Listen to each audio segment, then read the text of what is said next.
can't be having that sort of result or performance week after week. It's just not feasible for them, because they're going to find themselves in big trouble in terms of the EUL as a whole if that continues for much longer, looking ahead across all 3 stages. But we're a long way off those sorts of discussions yet. Back at hand, TrainHard versus Empire on Oregon. Operator bans start coming in, and no surprises with the first one. TrainHard taking Thatcher away. Nah, no surprise at all. It feels like probably the most common ban across every map, I would wager at this point, seeing it pretty much consistently. Some maps it damages you far more than others.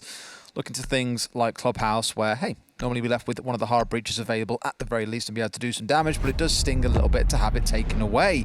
And I believe that is our first Flores ban of the stage. Now, we spoke about Flores a lot last week, how for some teams you would see him picked up on maps where there are really good, strong positions. And when I spoke to teams, the 3 maps that were referenced were Cafe, Chalet, and Oregon. Doesn't surprise me all that much to see it taken away here, but keen to know exactly what the target ban was in this case, or for Empire just saying, look, we don't want to deal with this at all. Maybe they've scrimmed TrainHard, I don't know, but there's something to be said there for sure. Valkyrie and Wamai going to be the final 2, so the Jaeger stays on the board, but we're not going to see any heavily dug in positions with the Wamai and the Jaeger stacking up together. Certainly interesting to see that Flores ban coming in, and it's going to be a fascinating one to watch as the games roll out today and across the next few weeks to see just what happens to that pick rate. I'm sure we all remember the LM interview from last week where he said, in his opinion, Flores right now is one of, if not the most powerful operator in the competitive game. So it's certainly going to be something that I see coming along. It is interesting because we spoke about it before, and I did raise question about Flores. I won't shy away from, my opinion may have been wrong, and I said coming in, these pro teams, they're so good with their aim, with their shots, that they take drones out for fun, but the counterpoint to that coming in from LM is just the amount of time and focus that it actually takes to basically be constantly watching for them and prepared for them. So it's not something that they're necessarily being able to, sort of dedicate enough time to and to hit those shots. When the opportunity presents itself, they'll take them out really easily. But by the time those Flores drones are getting into a dangerous position, it's already too late. They're anchoring because the defenders have got so much else to do. And of course, once that drone is anchored, it's bulletproof. It can't be destroyed. What I love is the difference we're seeing in the Ash pick rate, by the way, because you might be looking at Joystick here and saying, wait, Joystick on no Ash? What the hell is this? Well, CCG published, I think about an hour ago or so, that Ash's competitive pick rate has fell 66% this season so far. And, God bless him, Russian Ewok also went out and did a bit of a dig into what all the Ash mains around the world are playing instead. And Zofia overwhelmingly has been about, I'd say, 50% of the picks. Others have gone towards things like Iana. For Citizen, Shaiko and Doki last week, they've played almost exclusively the Iana. Others have gone towards Flores. Some have even changed roles in some cases to help suit what may be better for the team, for example.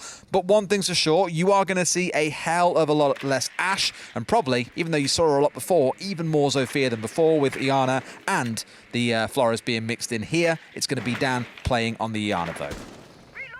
It makes perfect sense. You had the Ash brought along previously pretty much to kill people. That, was the top and bottom of it. She has some soft breach utility, but so do plenty of others, as you've said. Iana has the nades, which can have a soft breach capability if necessary. You've got Zofia with her explosive grenades, breaching charges. Zofia is going to be the first kill of the round there with Joystick going out of things. But yeah, it makes, perfect sense really to see Ash's pick rate drop off when there's been an impact, a nerf on her weapon, because that was the big strength. It was that comfort killing operator that players used to bring, but now certainly looking elsewhere. And Flores, again, is a good shout. I mean, banned out here, but it's a good shout to replace the Ash, because that Flores gun as well, Des, it is something. I'll tell you now, it's not bad at all. Even I'm managing to pick kills up with it, so that tells you everything you need to know. Yeah, you used to run around like a thermite though, mate. That's about as far as you normally go. So for you, any other gun must be like, wow, this actually can kill people. What the hell is this all about?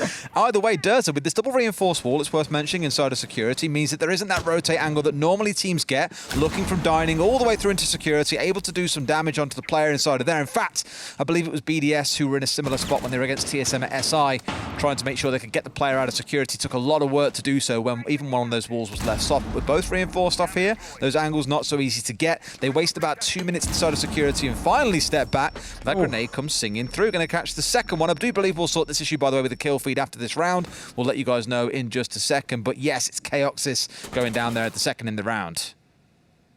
Man and Dez's expert eyes for the time being will keep a track on exactly what is happening where, and we will let you know. But now find ourselves in a 4 versus 4. We're going to have the Ace deploying the Selma charge from above just to open up that wall and make pillars just that little bit less safe. Noera for the time being holds his angle and he sees the drop, gets the kill. That's going to be always going down, and it's now 4 versus 3 as we find this final execution having to come in 19 seconds, and it's classic Empire, Des, leaving everything to the last 15 seconds. They've got one chance at this. It's 3 versus 3 as Noera does get taken down on pillars, but it's all up to Empire to make this push. Dan, he goes down. Shepard last alive. 2 versus 1. Voyan Durza. The peak comes out, and that is time. I thought the kill was going to come in, but no, the clock ticks away. TrainHard hold on, and that's going to be a successful first defense. You're seeing just how valuable a kill feed here is now, right? Because you don't get the kind of flash that comes up, you don't get the big animation over the cards.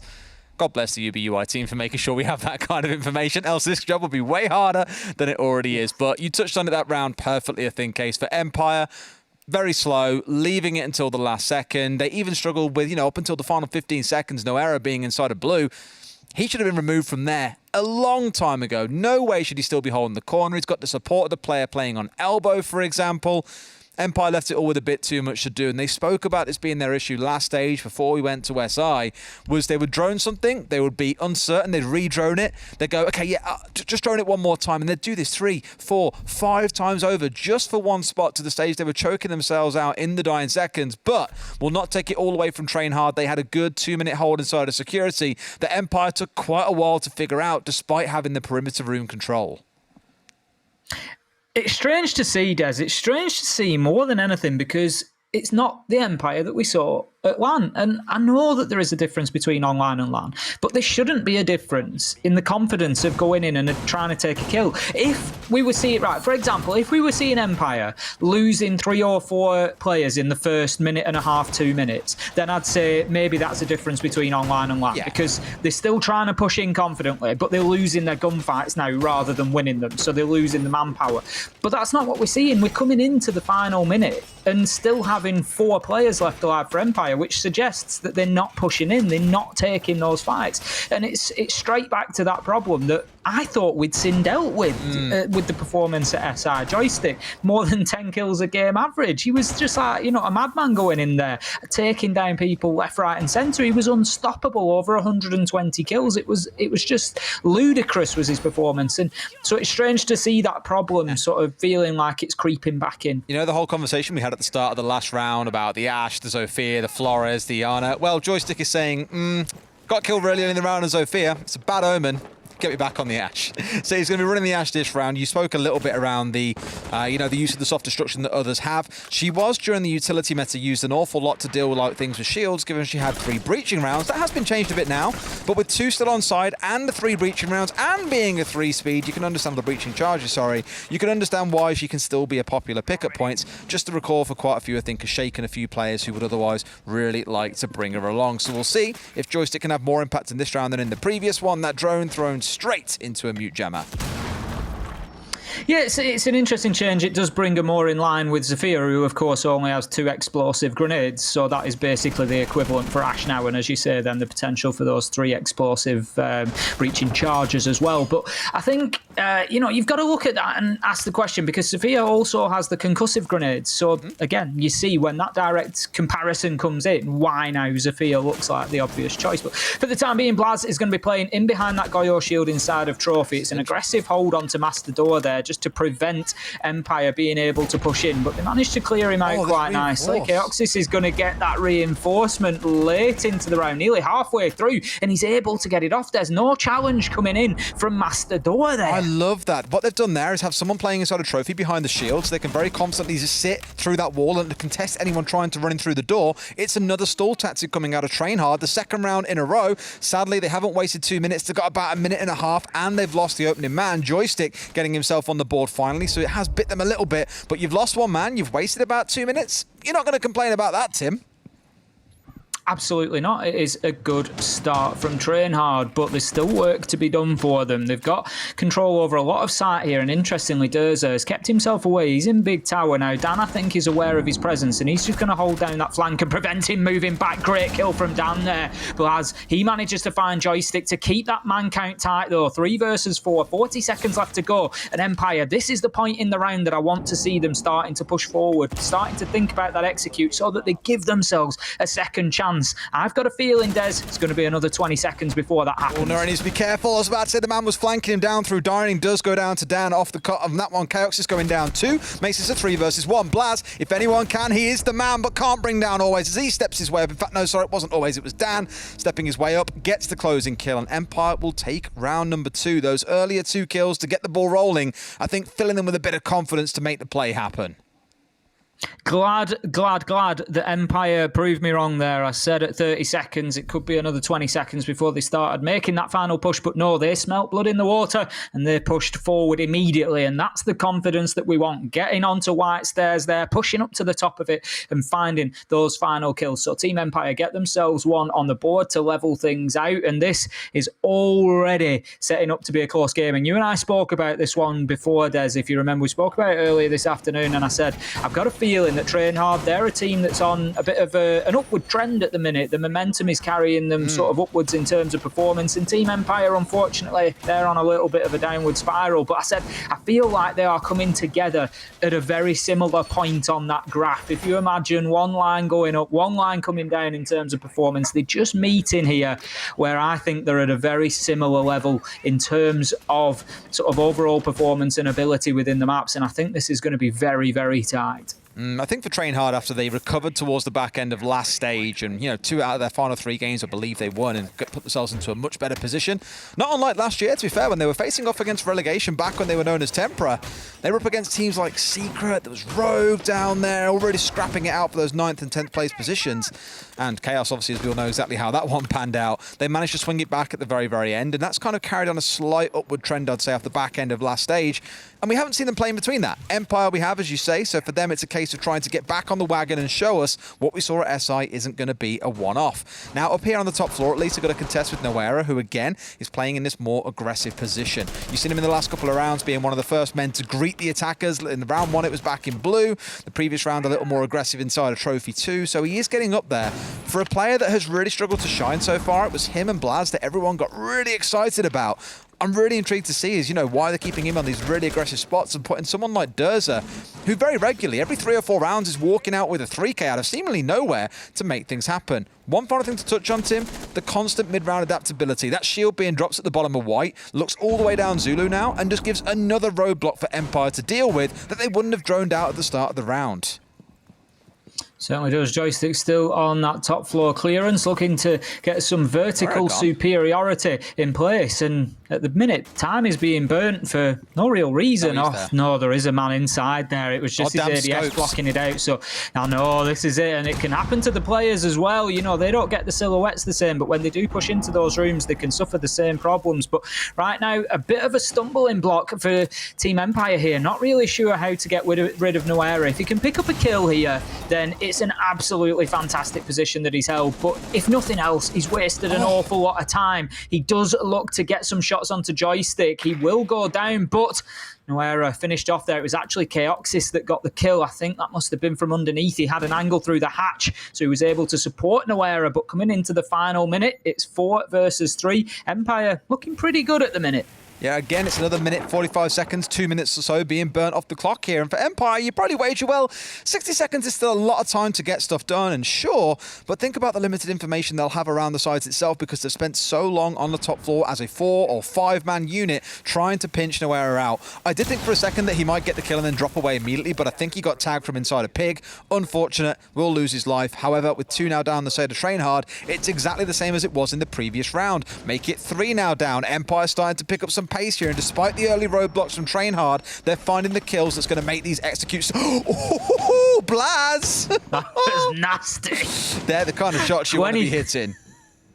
20 seconds left to go, and Team Empire leaving it late once again. Side, they're just applying that vertical pressure, looking to use the hatch to try and support always in getting this diffuser down. Dan takes the drop, comes in, but it's an easy clean up for Durza there. However, Scyther does manage to make that vertical position pay. Blaz finds Dan, and it comes down to 1 versus 1. 2 seconds. Empire are going to lose out on time again. Des is able to just run away. The last man for TrainHard keeps the clock ticking and wins another round based on time. That's going to be so frustrating, I think, for Empire as well. You get those 3 kills, you're in the 4 versus 2, you think, man, no way we can lose this. But even with the top floor control, even with a little bit of pressure coming in from the east, they had no control of security, no control of Zulu, no control of dining, all these key perimeter rooms that you really need to be able to protect your planter. That's why they went for the plant so far out to the east of the kitchen site. Ultimately, it's going to come back to bite you, and they can just peek out from security and tap you in the head twice as you're going for it. Unfortunate for Empire. Looked like they were doing everything right, but we come back to that same conversation again where time is their worst enemy. Heading into round number 4 then, we're going to see a top floor defence once again from TrainHard here. They did try in round 2. It was the one round that Empire have won, but TrainHard obviously feeling confident that they can get it over the line, going here rather than basement, which is now available to them. They've played 2 rounds away from there after their round 1 win, so they would be able to go back, but they've chosen to stick with the top floor. Now, last time around, Empire did apply pressure from a number of angles. They got themselves established into sort of trophy armory area, but also then a late push up White Stairs really did cut TrainHard open. So that's something they need to be aware about, and maybe just try and keep hold of that kitchen, dining, small tower area a little bit longer. I don't think I've ever stood in a Hawaiian shirt with like fake flowers around my neck and cast before, Ace. I've suddenly become very self-aware, and it feels very weird, I won't lie. Well, there's a first time for everything. You know how I feel almost every time I cast nowadays. Just surrounded by flowers, apparently. No finer sight. No finer sight. Now, Chaoxis, he's looking to play in and around those White Stairs, as I suggested. They're just aware of the potential for the rush up there. But look how aggressive Blaz is getting here. He's right up on that master balcony door. And if that drone doesn't spot him out, which, oh, it does, it sees him. I don't know if he needed to move there. It looked like the drone did circle 360. So I think that they would have seen him. But I always love those moments where defenders are just holding themselves away from drones, and is this sort of will they, won't they, spot them out or not? Noera, he's all the way underneath here, right down in the basement, Des. He could prove to be a real nuisance. I'm not sure that he's been picked up here. And if he catches Empire on the flank, it could be a big, big mistake leaving him down there. I mean, they've had a couple of players out. Chaoxis earlier on was the one off site. Then you had Blaz holding at the doorway inside of Master. You've had him, Noera, running around the map doing a little bit of trouble too. I mean, even looking at the outlines through your screen now, there's a lot of blue figures holding down, at least it was a second ago. 2 or 3 of them on the downstairs, but I think they've now peeled their way back up as they're aware the round is wearing on. We're hitting that halfway mark, and Empire are faced yet again by a new and uncertain defense. They've got the laser gates placed on the walk-in wardrobe doorway, for example, and on the trophy door. Previously, they had a shield inside of here, and no Aruni laser gates positioned on this side of the map. So either they've moved more resources over, minus the shield, or they're just happy to say, look, if you guys are going to come from that angle, and we know you will because you're a predictable team, we'll deal with that. That's absolutely fine by us.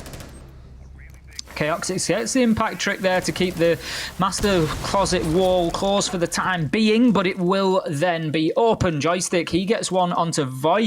Noera also taken off the board during that little exchange that we've had around the minute mark there, leaving us 5 versus 3, and Team Empire looking good on the top floor once again. Blaz still established inside of Attic, can be a power position. Joystick's going to take a little bit of chip damage from over by the rear bunks as well, but Dan manages to find Blaz, takes him out of Attic, and that is going to be a big step forward for Empire. But Durza starts to fight back from the White Stairs, finds 1, finds 2, and that's Diffuser down. Now Chaoxis, he gets one onto Scyther as well. Always is downed, and all of a sudden we're in a 2 versus 2 with Diffuser on the ground, and Durza, he is just standing over it like a sentinel right now, just holding Empire back. Dan, he's inside of Attic, just trying to find any angle that he can, but Durza's smart and he's keeping himself out of danger here. He's on the inside, the clock's ticking away. away, and that's the problem. Dan gets Durza, but Empire need to get moving. One down, it's all up to Chaoxis. 1 versus 1, he finds the kill with the pistol and manages to close out the round, and that is another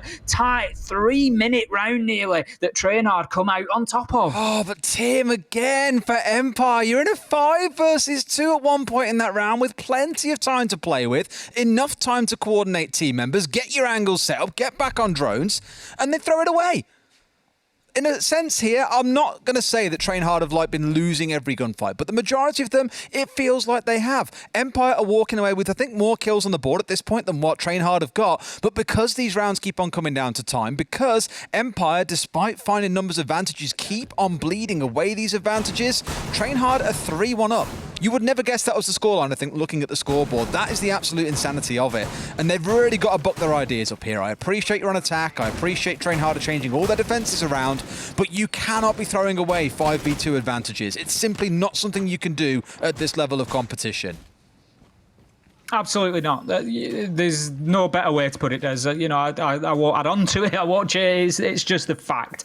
They cannot be throwing away those rounds. It's a big difference as well. 3-1 or 2-all. It really is a massive difference mentally right now. If TrainHard can get one more round, and let's not forget they've gone back down to the basement site, which was the site they won back in round 1 pretty convincingly. If they can get this one locked down, then you're in a position whereby you're 4-1 down and TrainHard are guaranteed of going into that second half with an advantage. So Empire, this round is extremely important for them. Now Dan moves out, he's going to keep himself away from that attempted peek from Blaz, who just moves off the window there, knowing that his opportunity hasn't come. He's going to rotate himself back down to stairs, and this is good from TrainHard. It's, there's nothing wrong. They're 3-1 up, have that little bit of early round aggression, attempt the peek, see if you can get in the heads of Empire even more, but not over committing to it. I'll give it 15 to 20 seconds and then I'm back down to site. I'm back down to the role that I should be carrying out. You're doing the kind of thing that I think every Jaeger player or defender in general will try and do in that position. You'll have at least one hold halfway up tower stairs. You kill the drone that comes in through the tower itself, and then you back down to site. You're collecting these drones as you peel your way back towards the site, so the attackers have less when it comes around to actually thinking about going for a push, because in that moment, they have to stop and go for the redrone. Now they'll know that Blaz was halfway up the stairs. Again, okay, is he going to be there? Have we got to get back on a drone again? Have we got to send the Iana decoy in again once it's back up off the cooldown? There's lots for you to think about there, I think. And again, just constantly pushing up aggressively, picking off drones and looking on the side of Empire. They're down 4 or 5 so far, I think. It's not loads right now, but given we're only 75 seconds in, give it another 60 seconds and then start counting how many we've lost.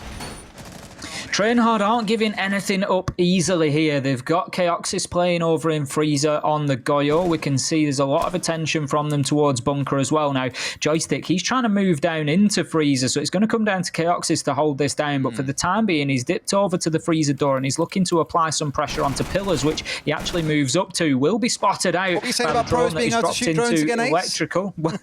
I wasn't going to point it out, Des, but you've gone in strong there.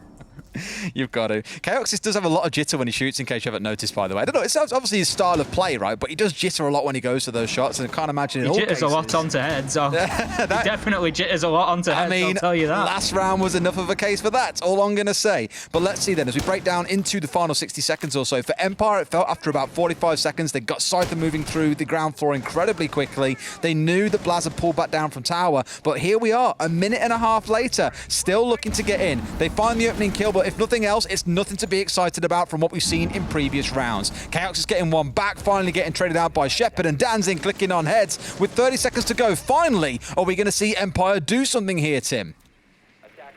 Maybe not, as Blaz manages to hit Scyther, and that just leaves him open to continue fighting here. 2 versus 3, 19 seconds, and will that clock be the enemy for Empire once again? They've got to get in and make something happen. Shepard has the diffuser in hand. The opportunity is there to potentially get it put down on the ground, but Voy is still in a position to deny this potentially. He doesn't have the C4, as you say, but he is going to take the peek. He's being held, but he manages to find a double. Oh my word, unbelievable plays coming in there from Blaz and Voy just to close out the end of the round. Oh, Empire, once again, a man advantage thrown away, Des. Was that 4v2? It was. Boys. The clock, again, is the worst enemy. The positioning of the players. I mean, look, these things fall the way they do sometimes. You had a player deep in freezer, for example, holding the cross angle into laundry, probably expecting that no one was going to step around the corner and go for that kind of spray, and they had the Iana in the right spot. But all it takes is you to crouch around that bomb chassis, get a single shot onto the planter. That Iana then has to step forward and commit to a plant. That's two players taken out of action incredibly quickly. Even after they'd traded out inside of blue and knew that that was safe, they were left with kind of, we don't really have a great option here, but anything will do. They go for it. They pay the price. TrainHard, again, I'm not going to say that they aren't playing well. They absolutely are. They're playing phenomenally in these final 15 seconds when Empire are man advantage up and should be winning rounds. But Empire are letting this slip through their fingers like anything else. I can't believe the scoreline is 4-1. The thing is, Empire, they're hitting some nice shots. They're winning some good gunfights. Look at Dan and Joystick, 14 kills between them inside 5 rounds. That's great going. But the point is, it's worth nothing. Nope. At the minute, it's worth 1 round on the scoreboard, and that's the fact. You know, the history books, the results, they don't record. You know, they're not saying, oh, well, it was 4-1 at this point, but, you know, they did have 14 kills between 2 players. It doesn't matter. Ultimately, the points will go to TrainHard if this continues on, and Empire, they have to find a way to make these man advantages work for them. They've got to close those rounds out. And that's the difficulty. Closing, as we've constantly said multiple times in a row, there's something to be asked here, I think. And Empire will look back at this game and be like, guys, how on earth how do we keep on letting this happen? We keep on saying time. I know it seems like a really repetitive word at this point. That's because we are saying it a lot, because at least 4 of these 5 rounds have come down to the clock. Hopefully here there is a little bit more pace. Last time round they were stuck fighting against Noera up here on the top floor. Void is now going to join him up there as well. So a couple of changes coming in terms of who's playing where. Like to see the adaptations coming out. Hopefully this time around they're aware of the vertical, but they aren't aware of Void apparently. Collecting an absolute freebie onto Joystick, taking 0 shots back himself. And that is one of the key fraggers on Empire off the round. The one advantage they've had has been these gunfights, and half of their strength is now gone. Dan puts the nade in, but it will be picked up by the ADS, just keeping Noera safe. It was something that we saw TrainHard try to do last time, was play behind this defence of Noera on top floor, Durza playing from underneath, and just that support. Voy finds another, this time on to Dan. That's going to be... Fair play, boys. All falling apart for Team Empire right now as Durza, he manages to find a vertical nitro as well up into Attic, and what an angle for some of the people at home to probably take away and use in rank there. Des just opening up the floor outside of Games Room there and able to launch that C4 up through the door and land it in that lower Attic area to get the kill. It was absolutely beautifully worked. Now Empire, they managed to find one back and it is onto Void, but Noera is still in this top spot. He's able to take shots, get a kill onto side, the 4 versus 1. They've just been completely ineffective at moving Noera. He's used the Aruni to great effect, and finally the kill comes in, but it is a problem, Des. It's a problem that Always now has to try and solve. 45 seconds left to go, and he finds himself 1 versus 3 with a slither of health. I'd be really curious to know why Empire, after 2 or 3 rounds of the clock slipping away from them, they didn't call a timeout to have a conversation about this. This round has been much more down to players, I don't want to say for no good reason, but for no good reason, peeking onto Void at the back of Bunk. You were worried about Noera being inside of Kids, and you wanted to get this wall opened up from the Thermite. He could have done so, no problem at all, coming down from Attic. Void was irrelevant in that situation, at least for the starting part of it. That wall isn't even soft here between the Bunk area and between Kids, yet they still didn't worry about just focusing on the north side, and it's come back to bite them. However, Always is onto something here, it feels like. Here, getting himself 3 kills, but Blad's going to convert things out to close out the half. 5-1 to TrainHard. Again, looking at the scoreboard, you would not have penned this down as being that kind of game, but that's how the cards have fell. Nope, Always doing everything he could there, finding a cheap kill onto the man stood on top of counter, but effectively all it did was give his location away. It just really did pin him down to the hatch, and Blaz was able to move around, get the pre-fire, get the challenge, and close out the round. So that leaves us 5-1 after the half, and things... they're not improving much. I mean, we've got to say, Des, if we're looking at this factually, things have improved for Team Empire. They've got 1 round this time, which they didn't manage against BDS, but it is little consolation at this point. It's a good point, thinking about it. Across 20 rounds, Russian teams have won 2. That is a pretty scary stat line. Now, we'll give some bias towards it and say, sure, that was Empire on the attack on Oregon, so you expect them to go maybe 4-2, 5-1, 3-3 in a dream state, whatever. Here we get to see what they can do on the defensive side. I'm going to be watching so closely for TrainHard's time management in these rounds. They should not be leaving it anywhere near as late as Empire did, and knowing how Blaz played on Coastline last week, give him enough room. The man will run an absolute mile. And here is that beautiful C4 from In Kitchen, by the way. Haven't even got a standing Zulu for this one. Can just yeet it up there. The man's on the wall, takes out all the ex-Kairos, takes out the man himself. Gorgeous. And they got hard stuck, by the way, trying to deal with a mute in that case. The mute jammer on the other side of the wall was the big difference maker. I tell you something else, Des, as well. On a different day, that Nitro gets 2 or 3. Yep. I tell you now, because we see it so often, players crowding around that door, and after that's been hit, I bet we start to see a little bit more caution applied to lower attic on that push, because it's usually double reinforced to help the player stay inside of kids. So I think ultimately that's going to be something that players need to be very, very aware of, because if that angle gets used and you're crowded around that door, then say goodnight, you're going to lose 3. This isn't a terrible idea, by the way. Nawera, normally being one of the fragging players, or at least those stepping into a more aggressive spot here, is on the hard support. He's providing that drone support along with Chaoxis. So Durza and Blaz are the ones running an absolute field day here, with Voy bringing up the rear on the Twitch. Also currently sat on the drone, as you can see in the top left corner. 3 members. They've got to meet where they need to. Top of Freezer. They've droned out all the land they need. Get up towards these key locations, then straight back on the drones to start pushing their way through. Chaoxis doing a little bit more checking on the top floor in case there is a roamer lurking up there. But I believe for Empire, all 5 members are on the downstairs. So TrainHard have got the run of the mill of this. They have the control they need of the ground floor and the top floor. Now let's start thinking about that time, boys. 2 minutes remain. You've got to deal with the mirror window just yet. What can we do with it?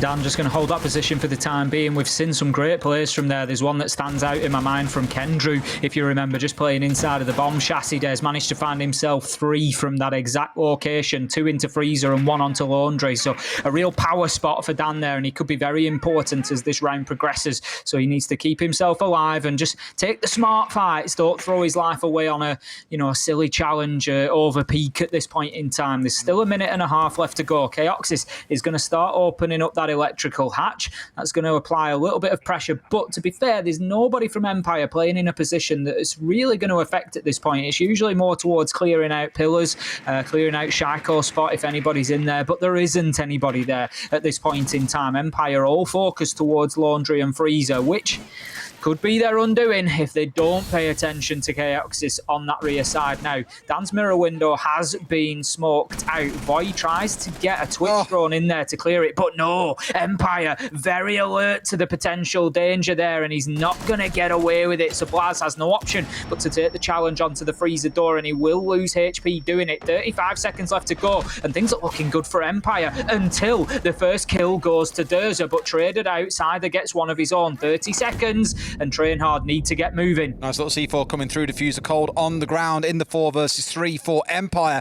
20 seconds still to play with here, and they still haven't managed to get up and deal with this mirror window. Blaz holding tight, doesn't know who's waiting on the other side. Scyther finds one, then goes down, but Chaoxis is in the site. Can he get on the flank here? Maybe deal with the player inside of Laundry. Joystick loses out to Blaz as he swings in. There is no player there, my buddy. You can go for the plant. 5 seconds on the clock. They've got to make the push now. Shepherd in elbow. They've got to know about this. They step out. 1 goes down, always finding 1, and there's no time left. It's going to be the round clock elapsing, and Empire taking a much needed round win thanks to the clock. Some question marks to ask, I think, around TrainHard's dealing with those mirror windows, but a round is a round for Empire regardless.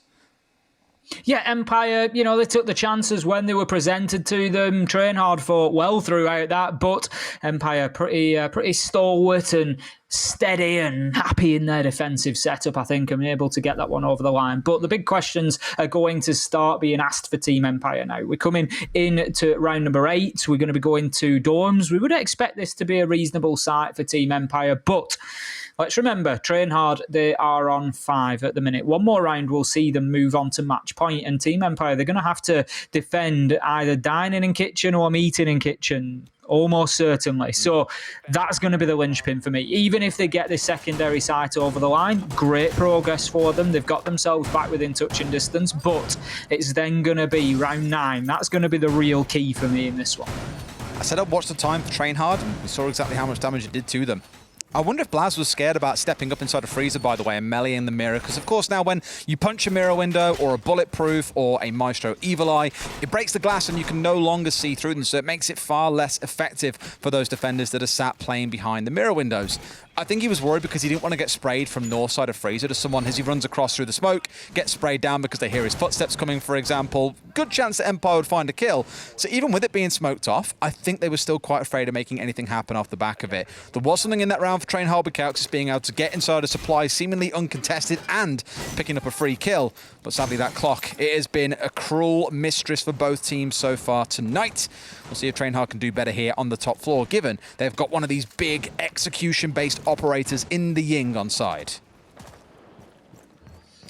Voy just paying his attention there to make sure that there's not going to be any peaks coming out, and a few clever little angles opened up potentially from a view out of Armory stairs through main door there, but there's not going to be any earlier challenges coming in from Team Empire. They certainly don't want to be throwing lives away. That's something they need to be, it's a careful balance that they need to find now. They have to have confidence, they have to go in and take those gunfights and win them, but at the same time they've got to do that at the right point in the round. They don't want to come in and start throwing bodies into TrainHard's lines of sight just yet. They can't do that. They have to keep themselves that advantage. But Chaoxis, for the time being, has got himself established at the big tower there. He's looking to get that attic wall open. He's on the Maverick, so he can be pretty self-sufficient.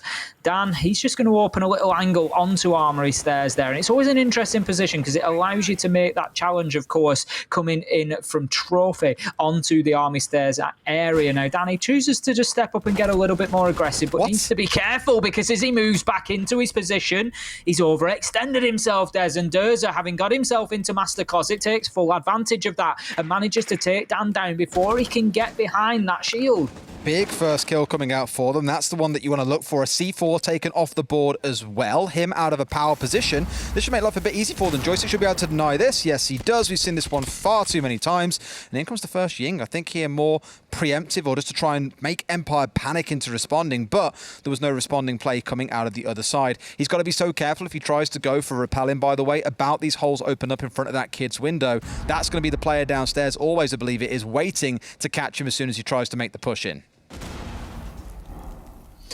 Always for the time being, yep, just watching that vertical angle. We saw kills very, very similar pulled out in the G2 game last week, of course. We saw that replayed at the beginning of the stream, and Voy's just going to bide his time and try to hold on to that kid's window, but here comes the potential opening of the wall. It will be impact tricked by Joystick, and that leaves Noera with no more option. Both exothermic charges used, and Maverick is way over on the other side of the map, so the likelihood is that Games Room wall will stay closed. Always manages to find a kill to level things up. 4 versus 4 here, and the kills are all going in Empire's favour all of a sudden. Sider, Joystick finding 2, 15 seconds left to go. Voy gets himself inside a sight through the double window, and he's looking to make a play, but Diffuser is down, as you say, and needs to be collected. 2 versus 2, but Diffuser's still not in hand. They're going for kills. Sider brings it back to a 1 versus 1. He sprays wildly and finds Durza for that final kill, and that was tense, Des, right down to the wire. I really wasn't sure who was coming out on top in that final gunfight. It took long enough for it to close. And for Voy, that was almost a big clutch that would have got his team up to match point. But for TrainHard, this massive focus on the walk-in wardrobe wall or the game wall, whatever you want to call it, that's solved by a lot of teams by getting someone below. Just drone out Zulu, drone out Meeting, get someone inside a classroom like an Ash or a Zofia, of course there's no Ash, or someone with grenades like an Iana, get them below, toss some grenades up into game room, and chances are you're either going to catch or at the very least force away the person who sat there playing with those impacts. But TrainHard didn't bother with the vertical. In fact, that's a lie. They did. They had Zofia run down through Zulu and I think head his way across in towards Dining. He got killed by Always on his way through. 0 impact in the round, unfortunately for him. And I think for TrainHard, they're not adapting enough in the mid-round to help have the clock on their side. They pay the price. Empire get yet another round. It's 5-3 as we go towards that offsite that you were talking about, Tim. It's going to be Kitchen and Meeting. This is absolutely key for Team Empire now coming in here. If they get this one, it's 5-4, but not only is it 5-4, they've also got basement and dorms to look forward to ahead of them, and they've just won both of those. So in close fashion in the last round, that is fair to say, but still, there's going to be confidence there that they can close them out again. So this one is really important. TrainHard, this is your opportunity to come in and get that match point opportunity. Now, defensive-wise, there's nothing too out there being brought along. Cider has brought the Maestro. Now, we've seen the recent nerf to Maestro mirror to those cameras, the bulletproof cameras, whereby they can just be meleeed and it shatters the glass. Now, that is quite a big impact for Maestro. You've got to think about playing those cams in positions where it's going to be difficult for the attackers to physically get to them in order to melee them in that fashion, because they become largely useless. The Maestro camera can still be opened and it can still zap, but of course, it's just left completely vulnerable then. So, Cider playing the first one of those that we've seen deep in sight. I'll be interested to keep an eye out for where the second one is located and whether they have the impact that we've seen in previous seasons inside of this round. So what I like from TrainHard is they are very quick with the initial, droning phase droning. Sprite, you must be joking. No.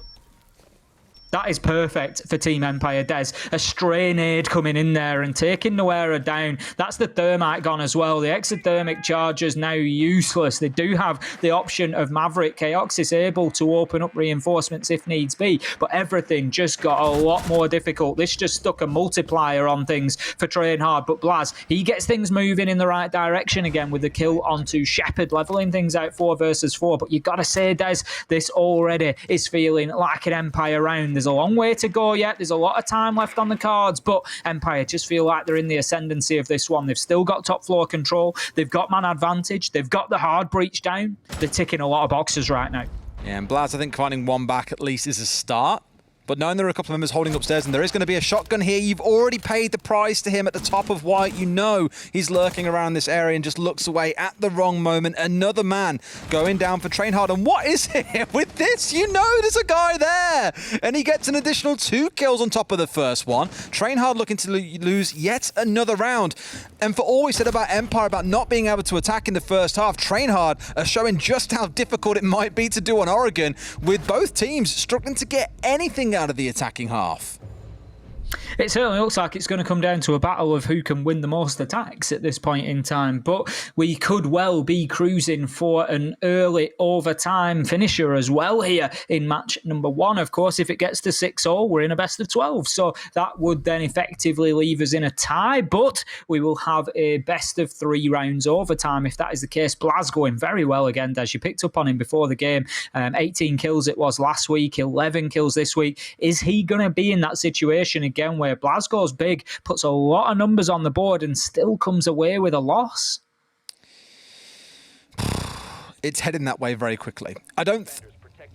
I'll wait. I'll need to see TrainHard win the attacking round first, because so far, okay, it's come down to a 1 versus 1 between Dirter and Scyther, for example. That's about as close as they've got, it feels like, at stages. Hopefully here, no friendly kills with grenades, for example, no more stalling out for Infinity, and hopefully we see something come from it. But as you've alluded to, Empire are back on the full rotation of sites once again. That's what makes me the most nervous for the side of TrainHard. Heading into round 10 then, we're back down to the basement, as you say. Always on the Jaeger, this time downstairs, late into the prep phase, so probably not going to be too aggressive. We did see the sort of aggression coming from TrainHard more so on the defence. They were willing to get up on those windows, see if they could pick up a peek, but Empire, they're not too keen on that. They're wanting to keep all their bodies alive. Now, Scyther has brought along the mirror once again. We didn't see it have too much of an impact last time around. TrainHard did struggle to deal with it, but at the same time, there weren't many kills came directly off the back of it, but it did potentially force TrainHard's hand in how they had to attack and where they were funneled into. So interesting to keep an eye on that as the round progresses and just see whether TrainHard are able to deal with it a little bit quicker or in a more solid manner this time. Same sort of setup as always. I think we've consistently seen Voy come pushing in from the west on the Twitch, chuck that Twitch drone in towards Kitchen, and then go on a little bit of a hunt to see what he can find. For Blaz, though, and the rest of the team, it's the fast moves that we've spoken about previously. They always get themselves in nice and quick to a key position, then it's straight back on drones for most of the team. Blaz gets the default, pulls back, straight onto the drones. That same sort of story can be said for Chaoxis, for Noera, and for Durza, who a second ago was playing on the Gemini. Now, thankfully, the Thermite is still alive, I am pleased to confirm. We'll be able to open up at least the one hatch that looks down inside a laundry, but they did get absolutely murdered trying to push from that spot in the previous attack of this site, so some things do need to change on their side. I hope to God they've got the answer. Voice just going to hold the angle over rear stage stairs for the time being, just very slowly creeping forwards, looking to take that ground inch by inch, and will be successful. He can move down to the mezzanine level of those stairs without too much of a challenge, but this time Empire paying more attention to that rear side. We saw a very good top-down view last time around where they defended this, and we had them all from sort of storage downwards towards laundry. There wasn't really too much attention applied towards pillars and Sharko spot, but this time we've got Always playing up there quite aggressively, and it's Joystick that's going to be holding down Freezer as well. So Empire so far, they're looking pretty solid, but the first kill or two is going to be important now then. The rear side is just seen by Voy up on those stairs, but able to move away before the kill comes in. But Voy will find Joystick with a big opener on the Twitch DMR. They must know about the player playing in Sharko spot here off to his left as well. It's Always holding close on the Jaeger. Gets droned out, so now they absolutely do know. This is where Blaz and Noera, if they coordinate this properly, could really pinch this guy out. They had the Gemini drop in, I think, just to test out what was going on. Grenade come ringing in, bounces off the wall, so not going to go to the spot they need. Chaox is basically walking into his own demise there, and Always, how on earth does this happen, boys? You're in such a good spot. They will close the kill back out the other way. Things settle in a 3 versus 3 as the smoke and the dust begins to settle. But with 30 seconds on the clock, make that 25 now. TrainHard need to get a move on. Noera pushes forward. That's Diffuser down as the kill comes in from Shepard. It is traded out, but we're in a 2 versus 1 now as quick kills come in. It's Scyther all alone. 10 seconds left to go. Diffuser is still down on the ground. He's watching his angle. Surely he gets one. Yes, he does. Now, it's going to come down to the kills. He gets caught in the reload, Des. It's Durza shutting down the round, and TrainHard, they manage to get themselves onto match point with a successful attack of the basement. Oh boy, you're feeling that it can bubble all the way up to overtime here now that they found that one round. It wasn't the cleanest. It was a bit scrappy when they lost the fight up towards Big Tower and out towards Blue. I thought there is just no way they walk away the winners of this round. But the 2 long shots coming out from Blaz, the one onto Freezer, the one onto Always, was enough to get them moving. And although he did die, ultimately that was what they needed to get them the information they needed for Durza to push down corridor or hallway, whatever you want to call it, highway some call it, and collect the kill off the back of that one. They hovered the Amaru, and now that the scoreboard is completely opaque, you can't tell behind it. There we go. I think that's more to scare, if nothing else. We've seen what they can do with it before, and they teased this Monty actually back in the very first round of their attacks. Not going to stick it back over to the Ana instead. I think it was playing on their minds for a little bit, Ace, around, oh, we could run this and we could do that, but no, let's stick to what we know. Let's go back to that one again. And the Kaid is now going to join us in this round for Dan. We saw the Melusi change in action there. The Banshee gadget has, of course, been changed. For any of you wondering why was he able to just shoot that out? That's because now when you move into the range of a Banshee, it opens up. And if you shoot into the middle of it, it will take it down. So you don't have to reach it and melee it anymore. So that is quite a major change to the Banshee, of course, making it easier for attackers to deal with. But at the same time, it has had a little bit of a buff itself as well. And it now will detect and work on feet. So it doesn't necessarily need to sort of have visual sight of the whole body, so could work through things like drone holes, I believe. So the Banshee just undergoing a few changes there. Melusi's still reasonably popular on the defense. It is a very oppressive gadget, of course, for the attackers if you're in a last-minute situation trying to move through. But I think the change that I mentioned there about being able to shoot it out has definitely been a positive one for it. Could say the Banshee's developed a little bit of a love for feet. I mean, you could. I'll let that one simmer for a little while. What I'm most excited about, again, is these mirrors, because I think for TrainHard, they have struggled a lot to deal with them. Even with the smokes on side, they have 2 on Void and 2 on Noera. Between those two, they can smoke these out, they can smash them, they can make them or at least render them ineffective for a short while. Sure, Empire can blind spray through smoke, they can chuck a C4 out and hope for the very best. But I think on my side, that needs to be the play point for TrainHard. That's the best chance you've got of dealing with these mirror windows is the smokes. So let's make good use of them and try and close this out here and now. Otherwise, Empire are careering towards overtime.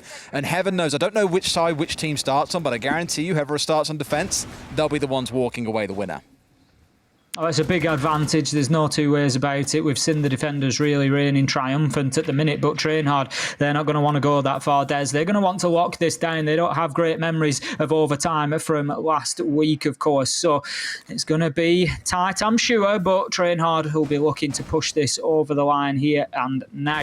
Noera, he's looking to get himself towards the rear stage stairs. They're going to be, looks like, formulating a similar push to last time. They did have a lot of joy with it. Get the access to rear stage stairs, push in through bunker and just apply that pressure, but always he finds the initial kill onto Chaoxis, taking down the Zafir and giving Empire a man advantage again. But we've seen plenty of times Empire throw away these man advantage situations. This time it's essential that they make it stick because there are no more mistakes possible for Team Empire. Blaz once again looking to do some work with the support of Noera here inside of construction.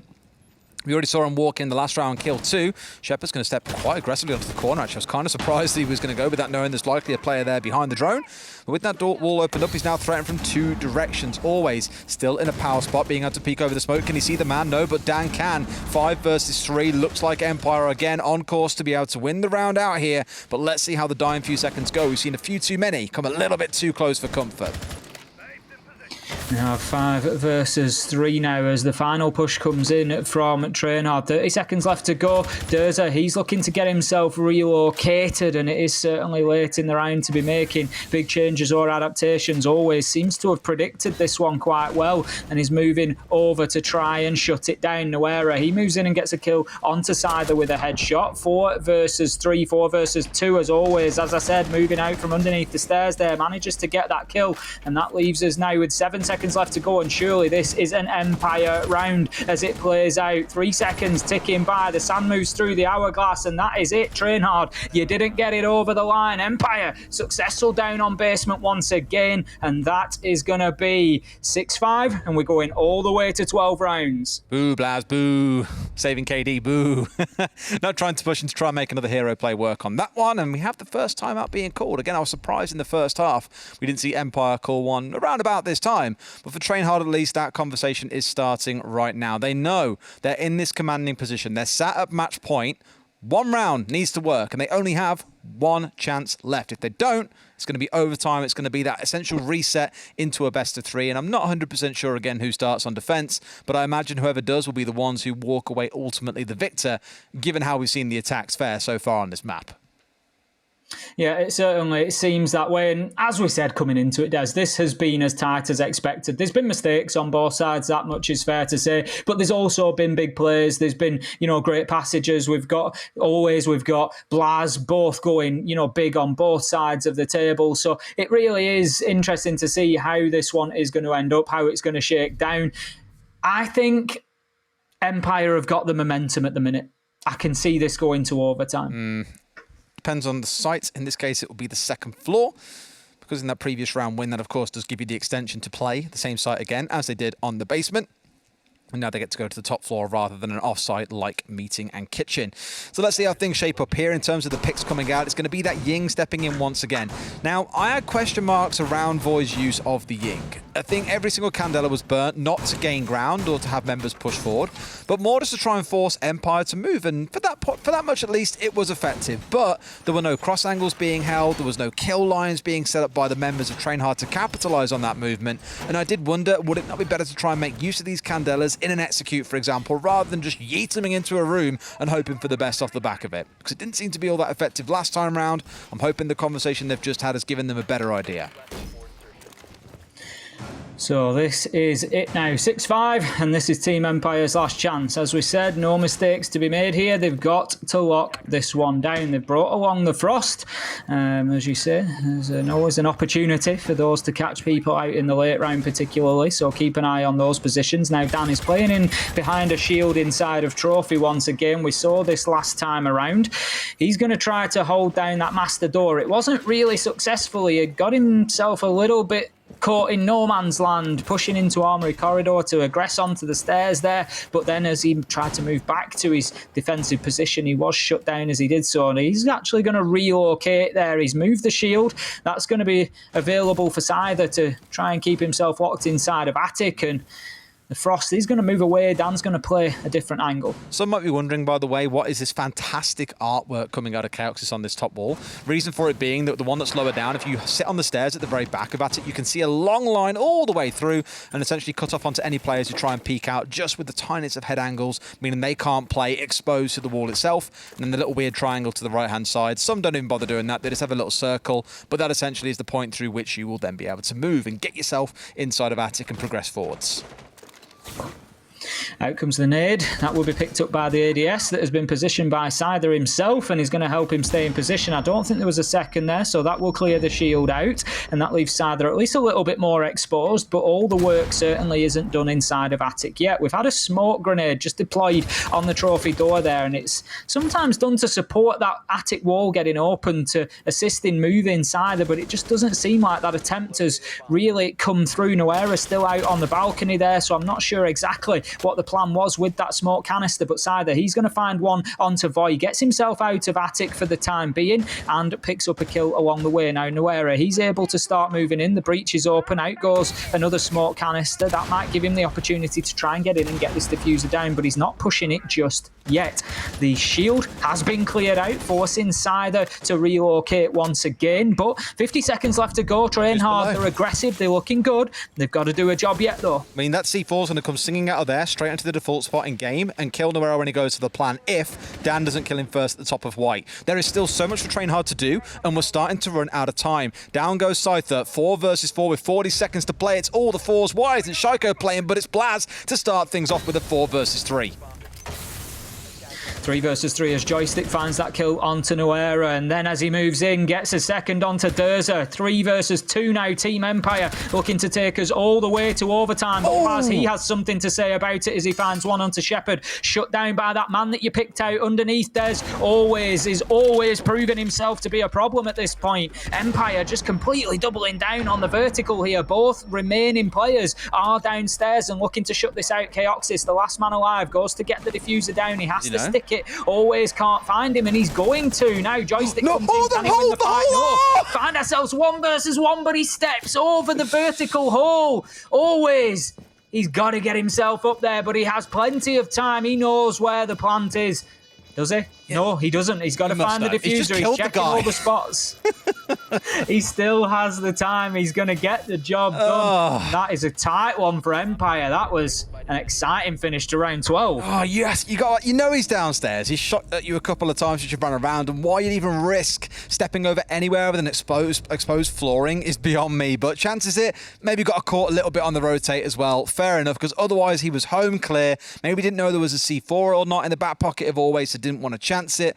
Either way, another really, really close round that ultimately sends us into overtime. And look at who starts on defense, Tim. It's Team Empire. For me, given how these defenses have gone, they're on the back of several round wins on the defensive side, losing only 1 in their defensive half. This is the perfect continuation for them because they also get to choose a total reset of site. They go back down to the basement where we've seen them be very successful so far. Remembering that for TrainHard, their only attacking round win was down here, and it was in a very close 1v1. This is where TrainHard say, right, no more messing around. The Monty's coming out. 3 rounds so far played in Laundry as a defensive site for Team Empire. Round 7, round 10 and round 11. And as you say, Empire do have the advantage there, 2-1 in terms of those rounds. So they have managed to win more than they've lost. But the pressure is on now. This is where it really counts because we're in overtime. It's best of 3 rounds now. First team to win 2 rounds will win the lion's share of the points. They won't take all 3 anymore. The 3 will be split between the teams, if you will. 2 points to the winner and 1 to the loser. But those individual points can prove so important at the end of the stages, at the end of the seasons. It really can make a massive difference. So Empire, as you say, they have the momentum here, Des, and I think this really does favour them at the minute. We've got to remember they haven't actually been in the lead here so far. It's been all TrainHard up to this point, so that's going to be a big mental blow for TrainHard if Empire come out here and take this first defence and actually have a match point opportunity themselves. I mean, talking about the overtime point system, imagine how much of a stinker it'll be for TrainHard to lose in overtime last week 8-6 against Rogue, to then come and do the same 8-6 or 8-7 against Empire and only walk away with 2 points from those 2 games despite almost going the full distance. That'll really sting. But Empire, again, we keep speaking about this defensive advantage. They also need to get themselves on the wagon here after their 7-0 slapping against BDS last week. But let's see what this Monty can do. Whether or not Void gets picked off early on, whether he does something daft and gets himself killed, is the big question for me. If he gets himself into a power position and they can go for a push forward off the back of that, they can deal with things like mirrors, no problem. He should be able to get up nice and close to it, drop the shield, melee it, assuming he's not about to get shot from the side. And hey, you're in a good, powerful spot where you've dealt with those mirror windows quite comfortably and should be able to work around them. Just got to watch out for those smoke canisters and the 2 C4s that currently sit on the Kaid and the mirror, because they could be the real round enders here for TrainHard. Keox is just struggling with the blowtorch a little bit there, just missing his mark whilst he tries to open up that electrical hatch, but I'm sure he'll get that done any time now. Blaz is just on the cover for him, watching the angles to make sure that there isn't any pressure applied into meeting from Team Empire, but right now they are pretty much set downstairs waiting for this push to come from TrainHard. I think Voy has been. Now he's looking to move in on the Monty, and that's going to feed a lot of information in, a lot of first-hand information. It's basically about the freshest and most live information you get coming in out of a Montagne pushing in, because obviously that is just a constant stream of locations of the defenders. But for the time being, in goes that Gemini drone. 5 versus 5 still coming into the final minute, and both sides tentative here inside of round 13. Monty's only just starting to make his move as well. Another grenade comes singing through, but not going to find anyone there. You know the spots that Empire have been playing because they played it every single time, but here comes the drop. One comes in, Dan finding it onto Durza to begin with to get rid of the Gemini clone straight off the back of it. But as Chaos starts to break loose, Chaoxis finds one. The swing onto the stairs comes through from Always as Chaoxis hits the deck. Always a second onto Blaz. He's the man that you want to kill. And this Monty now looking very, very lonely here. The mountain stands tall, but it stands alone. 3 versus 2 and 30 seconds to play. Something tells me that once again, there's going to be no solace here coming out for TrainHard. They'll be going down to match point, and Empire should be able to walk away in a spot where they know that 1 round is all they need to get over the finish line. Voy pushing forward, just trying to bully his way into sight, but as you say, it's not going to be an easy ask here. You really do need somebody working alongside a Montagne, and that is what Noera starts to do. But Dan, he manages to find that kill, leaving Voy all alone, and surely it's too much for him to do here. He does manage to find the down, but shut down by Dan at the bottom of Laundry Stairs. That's going to be Team Empire taking the round, taking the opportunity to close this one out in overtime. Now, I spoke about their timeout earlier on, and I was surprised it wasn't used earlier. Guess when they're going to use it? Right now, before their final attack. They do not want this going all the way to round 15 and leaving it down to some craziness coming out of the attacking side of TrainHard.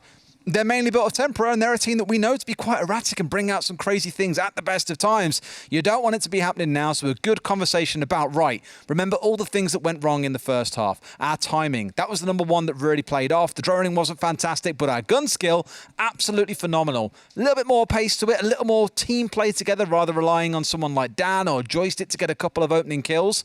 That needs to be the big focus in this round for me.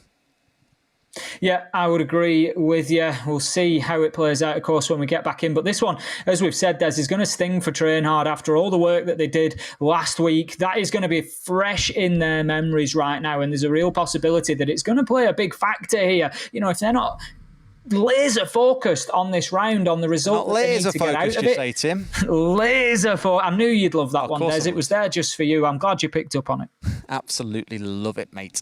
But I can't imagine these players are loving the stress right now, knowing what it's come down to. Yeah, sure. Des, it's week 2 of EUL. Why would they be stressed? Yeah, it's still stressful knowing that you're in this spot where, for teams like Empire, thinking about it, we spoke about it on last week's broadcast. Back in stage 1, we were like, hey, you got stage 2 and 3 to go. It doesn't matter about the points too much now. Just get yourself settled in, ready for a good stage 2 and 3. Well, we're in stage 2 now. If stage 2 does not go well for a couple of teams, come stage 3, they are not guaranteed, but it is heavily likely or highly likely they will be the ones facing relegation come the end of stage 3. So every point matters, and even in a game like this, where the difference is 2 points or 1 point, you just don't know come the end of stage 3 what that is going to mean for a team's chances at staying in EUL. I believe in the overall standings for EUL, by the way, Empire currently sit in 10th. That's how dire a situation it currently looks.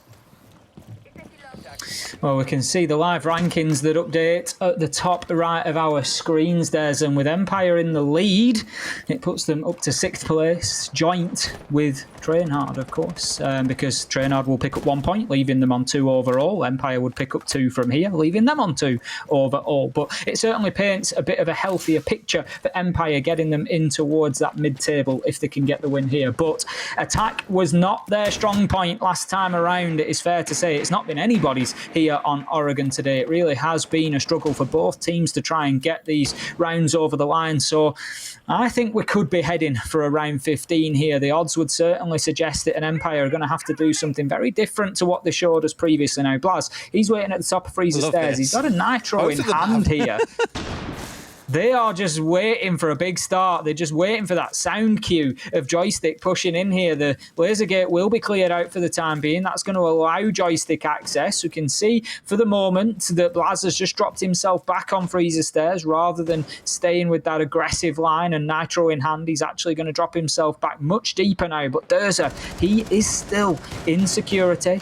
Empire do see him, so he will likely drop the hatch. Out goes the nitro, and does find Scyther on the fadeaway. An absolute beauty from Durza. I've never seen a fadeaway C4 before. That was goddamn cool. Fair play, Durza, bringing down Scyther. It's the one big difference, I think, between the defenses of both of these teams, by the way. TrainHard's is a lot more active. It's a lot more aggressive. They get in these key positions around the map, and security has been a big focal point for them in their defensive rounds, where they look to try and aggress onto Empire early, to waste time, to force them to panic a little bit when it comes around to the later stages of the round. No doubt really trying to press on that weakness of Empire of being slow. Durza with a second, who's rotated his way all the way from security, by the way, up to Big Tower, and now is going to set himself up with a nice little home here tucked away around the corner. I love it.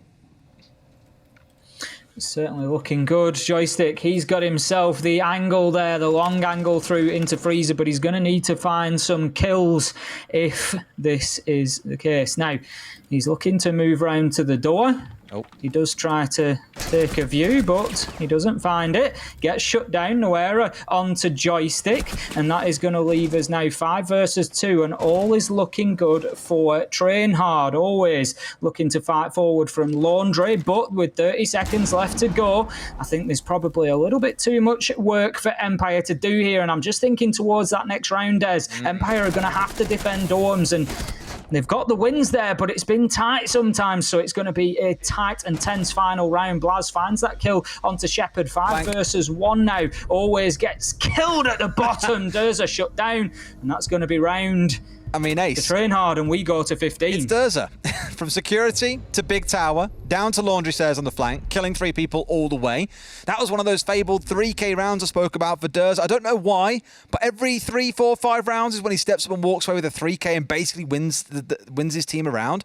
It's interesting, we were speaking about the PG Nationals earlier on. Oscar, one of the players playing for Outplayed in that final, reminds me of that a lot from when I used to watch him back in Nordic. Not that these players are useless in the other rounds, but the big rounds where they really step up and make themselves count is one of them ones where they have that freedom, where they find something at the very start that just lets them go on a tear throughout the round, and it pulls our first game of Playday number 2 here in EUL up to 7-7. All the way to 15 rounds we go, Ace. I wouldn't have it any other way. These overtimes just seem to follow us everywhere. They certainly do. It is just one after another that we seem to pick up. I don't know how we have the knack of it, but they're always exciting, that much is for sure. So we're going all the way to 15 here. It's going to be 7 all coming in. Empire, let's see how they have done on dorms over their defensive rounds. So they defended there in round 8 successfully, defended there again in round 12 successfully, so 100% on the day, but they have been reasonably tight. Chaoxis managed to get the diffuser down in round 12. It came down to a 1 versus 1 that was won by Always from underneath, but it was still a tight round, and I can't see this one being any different, if I'm honest. No, I agree. I mean, there's been a few dicey rounds that have come down to it. Think about TrainHard's attacking win in the basement. It came down to a 1 versus 1. The round they lost here on the top floor also came down to a 1 versus 1. And admittedly, maybe a small misplay coming out of Chaoxis that cost them the round. It is what it is. That's just how tight things get. And I think seeing how both teams have struggled on the attack and how good they've been on the defense, this feels like a very deserving outcome, that it's in overtime, that one team gets 2 points and one gets 1. Who walks away with it at this point? You'd put your cards on Empire. As for who deserves it, it's anyone's guess in my mind. It has been so back and forth between the two teams. We spoke a lot about this artwork coming out of Chaoxis here inside of the big tower wall. Looking down Attic. Same as always, no doubt going to start throwing those grenades down here. One will get eaten by an ADS, and then you're hoping, at least with the second one, he connects onto the frost mat, onto the shield, for example. It's a tale as old a time. We've seen it twice now. 45 seconds in, TrainHard going through the process of getting themselves safely inside of the map. Now, always, he's been an absolute nightmare out on the roam, just lurking around and causing problems. He's looking to sneak his way up the rear stage stairs. He hasn't been spotted out on the drone yet. Always, the drone has been pinged for you. The information is there. It's coming in from the default. Just make sure that you don't push too far forward. I don't think he's been picked up as of yet, although Chaoxis is moving back down. So there's certainly a strong suspicion here that there could be somebody on the rear stage. That's it. Always has to dip away, and he does exactly that. Chaoxis isn't going to challenge that. He's not going to push. His position in Attic is more important, and I think he's confident that Always has at least been scared away. So that's going to allow him to get back to his work, but he does have to do it without a flank drone, and it'll be a bold move from Always to move back there again, but not impossible. We'll see as the round progresses. Now, Joystick, he tries to successfully impact trick on that wall again, and just as I suggested, there's Always is looking for a second attempt here. They feel quite happy, I think, with this alternative. Rather than going below and opening up the classroom floor, the classroom ceiling, i.e. games floor, they're actually playing on the window instead and just throwing grenades into the back area, but it isn't connecting onto the man. Doesn't matter because the wall has been opened up. We've got 60 seconds to play with Ace. TrainHard need to make this happen now, or it's never going to happen, and there comes the opening kill they need. Always top fragger so far in the server at 17 kills, hits the deck. Chaoxis it was who found the man. Void doubles down with one onto Dan. It's all going wrong for Empire. This looks like it's the end of things for them here on Oregon, as the seal is broken in round 15, and TrainHard just put one kill after another in. Toxic Vape canisters come out. Attempts at a double at the end, but it's just not enough, as TrainHard have the crossfire, have all the angles they need, and close out round 15, and this time come out of overtime with 2 points and a victory. I think despite both teams not really being able to attack throughout that game, I was more impressed by TrainHard's defenses. Much more active, much more out in the map, and despite Empire having superior firepower for what felt like most of the map, it is TrainHard that walk away with Blaz again putting out huge numbers. It was 18 kills in their game against Rogue last week. It's 17 today. The man is on an absolute mission here to say, this is why I belong in EUL, and my God,